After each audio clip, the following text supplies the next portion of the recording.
Hello students, आज हम arithmetic progression के बारे में पढ़ेंगे। हमने पिछली क्लास में भी इसके बारे में जाना है। nth term of the AP, sum of the n terms of an AP and the arithmetic mean. तो आज हम इसके बारे में जानते हैं। Our topic is arithmetic progression, that is AP. A sequence, finite or infinite, is called an arithmetic progression if the difference of any term from the preceding term is a constant. That is, a n minus 1th term minus a nth term, it is equal to fixed constant. इस fix constant को denote किया जाता है D से, which is known as the common difference. For example, a sequence is given 3/2 1 1/2। अगर हम किसी भी टर्म में से उसकी प्रीसीडिंग टर्म को घटाएंगे तो डिफरेंस सेम बना रहेगा। So the sequence is the arithmetic progression with d is equal to -1/2. Similarly, x plus y, x minus y, x minus 3y, x minus 5y is the AP with the common difference, that is -2y. Next is journal term of an AP. अगर हमें किसी भी arithmetic progression में कोई term find करनी है तो उस टर्म को फाइंड करने के लिए जर्नल टर्म का फॉर्मूला लगाया जाता है। ए यहाँ पर फर्स्ट टर्म को रिप्रेजेंट करती है एपी के, और डी रिप्रेजेंट करता है कॉमन डिफरेंस को। Then the nth term is given by A plus n minus 1 into D, is known as the general term of the AP. Some properties of AP. अगर हमारे पास कोई एक arithmetic progression है और उसकी ईच टर्म के अंदर कोई एक नॉन ज़ीरो नंबर ऐड या सब्ट्रैक्ट कर दें तो जो रिजल्टिंग सीक्वेंस आएगी, रिजल्टिंग सीक्वेंस भी एपी में ही होगी। Suppose a1 a2 a3 an are in AP, then a1 plus k, a2 plus k, a3 plus k, an plus k are also in AP where k is some constant, may be positive or negative. Similarly, if each term of the arithmetic progression is multiplied or divided by some non-zero constant number, the resulting sequence will be an AP. अगर किसी AP की terms को किसी एक common number से divide कर दिया जाए या फिर ईच टर्म को कॉमन कांस्टेंट से मल्टीप्लाई किया जाए, नॉन ज़ीरो होना चाहिए, तो रिजल्टिंग सीक्वेंस भी एपी ही बनेगी। Suppose a1 a2 a3 an are in AP, then a1 into k, a2 into k, a3 into k, an into k also an AP where k is any real number and k should not be 0. Next is sum of n terms of an AP. Let us consider an AP containing the n terms. Then the sum of the n terms is given by where a is the first term, d is the common difference and l is the last term. The sum of the n terms of AP is denoted by Sn and is defined by Sn is equal to n by 2, that is 2a plus n minus 1 into d. Sn का formula apply करेंगे, Sn is equal to n by 2 into a plus l. तो these are the two formulas. अगर हमें last term दी गई है तो ये formula use करेंगे, लास्ट टर्म गिवन ना हो, a और d गिवन हो तो इसको यूज़ करेंगे।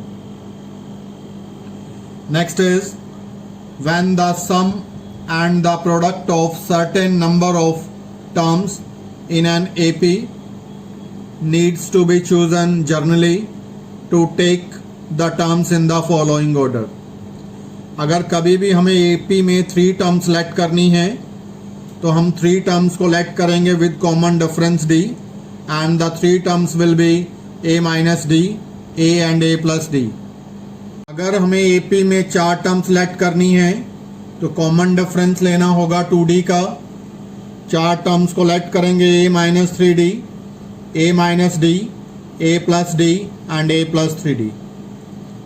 अगर किसी AP में 5 टर्म लेट करनी हो तो 5 टर्म लेट करने के लिए कॉमन डिफरेंस लेंगे d का, टर्म्स लेंगे a minus 2d, a minus D, a plus D and a plus 2d।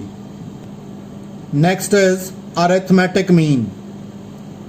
Arithmetic mean क्या होता है? Let a and b are the 2 numbers, then their arithmetic mean denoted by am is given bye.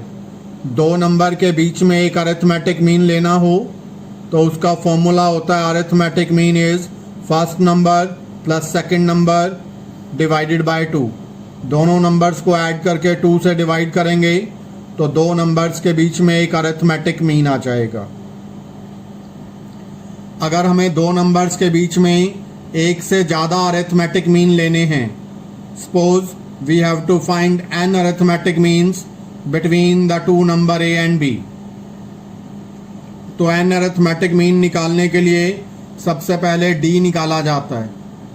d का formula होता है second number minus first number divided by n plus 1। जितने arithmetic mean निकालने हैं उसमें 1 ऐड करके divide किया जाता है। अगर हमें n अरिथमेटिक मीन निकालने हैं तो n प्लस 1 से डिवाइड करेंगे। d आने के बाद फर्स्ट अरिथमेटिक मीन की वैल्यू होती है a plus d, second arithmetic mean की value a plus 2d, third arithmetic mean की value a plus 3d, n arithmetic mean की वैल्यू a प्लस nd। तो these are the n arithmetic mean between a and b. Next is to prove sum of n arithmetic means is n times the single arithmetic mean between the two numbers. अगर हमें a और b 2 numbers दिए गए हैं, उनके बीच में जो n arithmetic means लाई करते हैं उन सब का सम होता है n times the single arithmetic mean. For example, a1 plus a2 plus a3 plus an, it is equal to n times of a plus b by 2.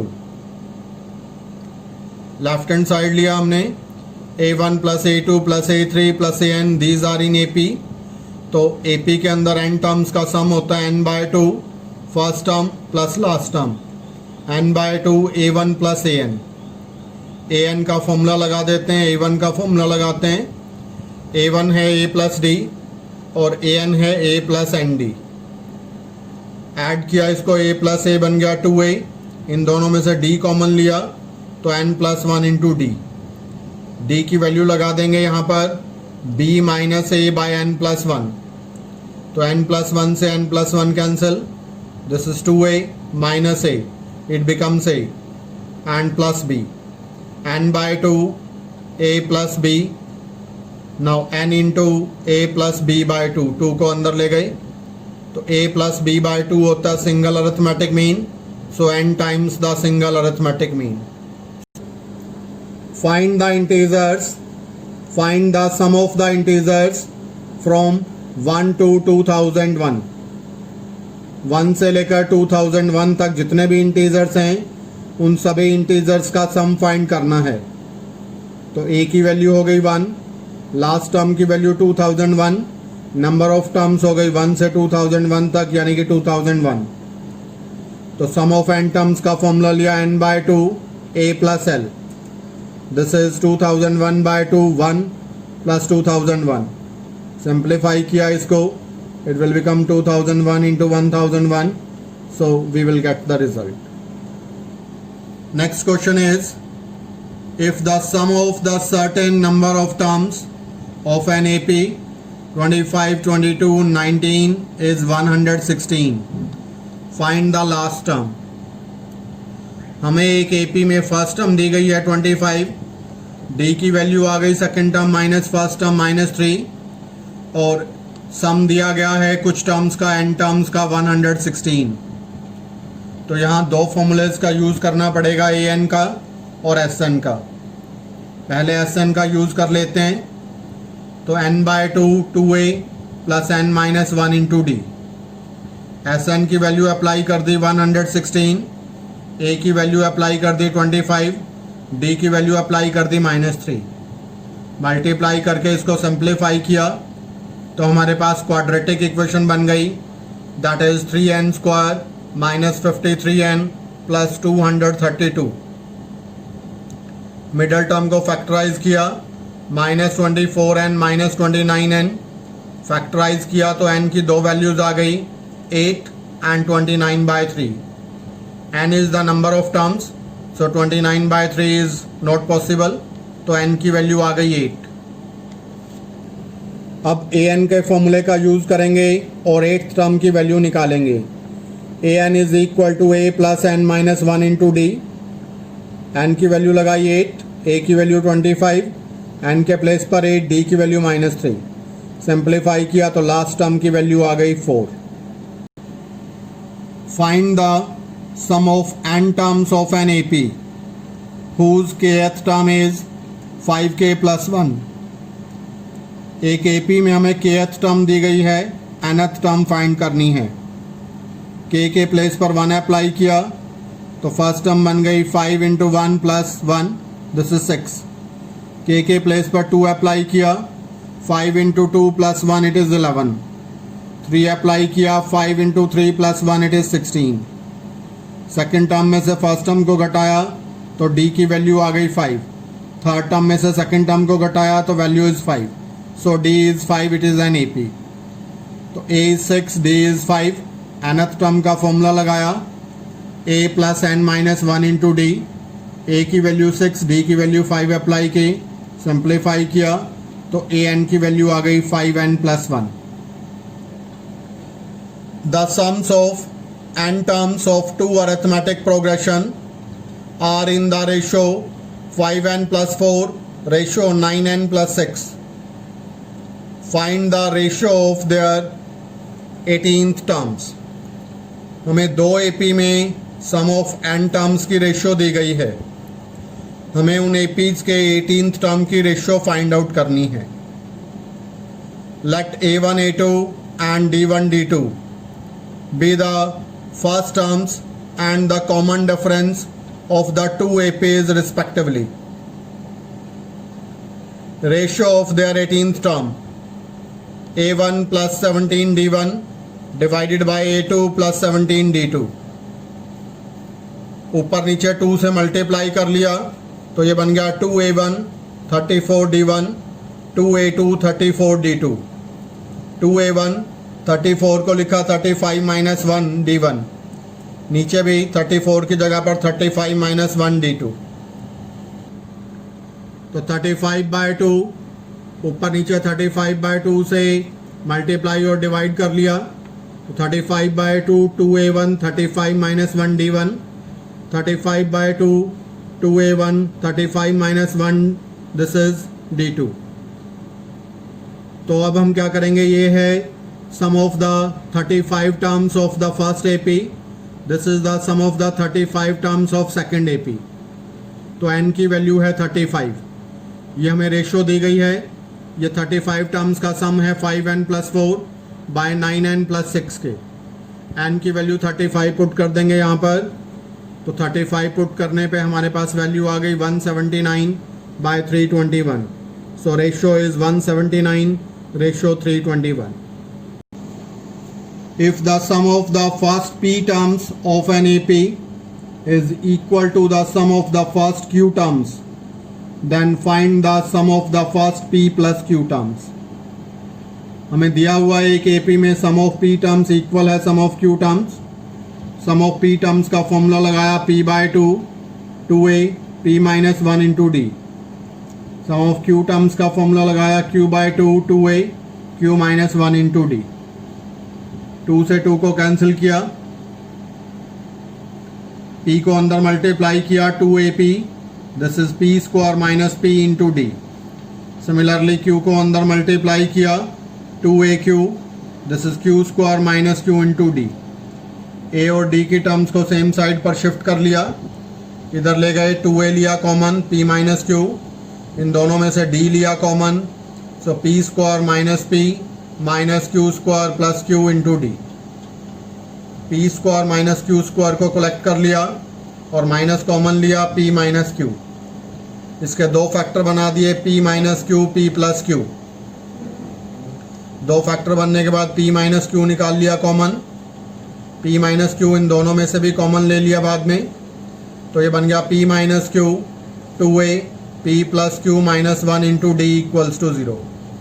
एक बार इसको 0 के इक्वल रखा, इधर p minus Q equal to 0 p equal to q, और 2a plus p plus Q minus 1 into D equals to 0। n/2 से दोनों side multiply कर लेंगे, n/2 इंटू दिस, 0 को n/2 से मल्टीप्लाई करेंगे 0।